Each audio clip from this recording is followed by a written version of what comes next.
మొదటిసారి ఏ వేదిక మీద నీకు అవకాశం దక్కింది ఈ పాటలు పాడనీక?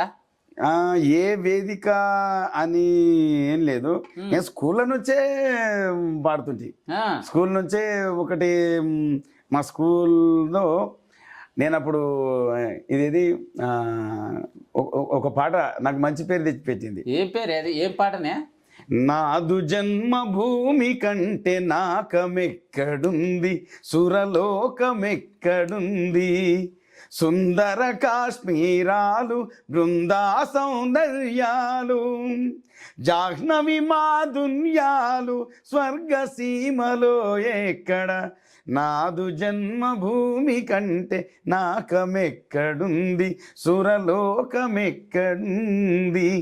అది బాగా వాడుతుంటే నేను నా 8, 9, 10వ తరగతి అట్లా 10వ తరగతి దాకా పాటలు వాడుకుంటా ఇటు కోలాటం పాటలు